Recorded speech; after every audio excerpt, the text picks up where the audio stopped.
गौतम बुद्ध का मानना है कि समाज तभी अच्छा बन सकता है जब हर एक व्यक्ति बुराइयों से दूर रहे।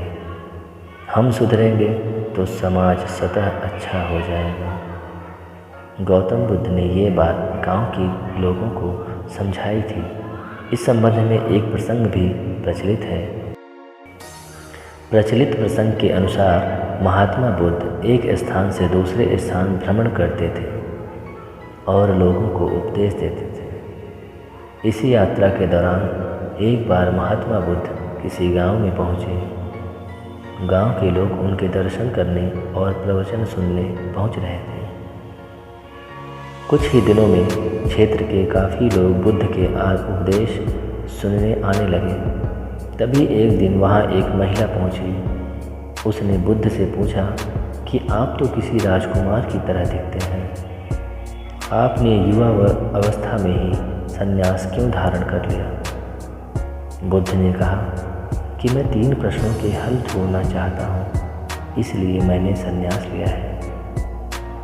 बुद्ध आगे बोले कि हमारा ये शरीर अभी युवा है, आकर्षक है, लेकिन ये वृद्ध होगा, फिर बीमार होगा और अंत में मृत्यु हो जाएगी। मुझे वृद्धावस्था, बीमारी और मृत्यु, इन तीनों के कारण जानने थे। इन 3 प्रश्नों के हल मुझे खोजने थे।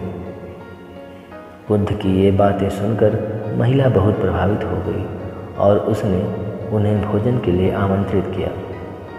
जैसे ही यह बात गांव के लोगों को मालूम हुई तो सभी ने बुद्ध से कहा कि वे उस स्त्री के यहाँ न जाएं, क्योंकि उसका चरित्र सही नहीं है। बुद्ध ने गांव के सरपंच से पूछा कि क्या यह बात सही है। सरपंच ने भी गांव के लोगों की बात में अपनी सहमति जताई। तब बुद्ध ने सरपंच का एक हाथ पकड़कर कहा कि अब ताली बजाकर दिखाओ। इस पर सरपंच ने कहा कि यह कैसे संभव है, एक हाथ से ताली नहीं बज सकती। बुद्ध ने कहा कि सही है। ठीक इसी तरह कोई महिला अकेले ही चरित्रहीन नहीं हो सकती है। अगर इस गांव के पुरुष चरित्रहीन नहीं होते तो वह महिला भी चरित्रहीन नहीं होती। गांव के सभी पुरुष बुद्ध की यह बात सुनकर शर्मिंदा हो गए। बुद्ध ने कहा कि अगर हम अच्छा समाज बनाना चाहते हैं तो सबसे पहले हमें खुद को सुधारना जरूरी है। अगर हम सुधर जाएंगे तो समाज भी बदल जाएगा। हम बुराइयों से दूर रहें, यही सुखी जीवन की सीख है। दोस्तों, इस चैनल को सब्सक्राइब करिए, इस वीडियो को लाइक करिए और शेयर करिएगा। कमेंट में लिखिएगा जय भीम, नमो बुद्धाय।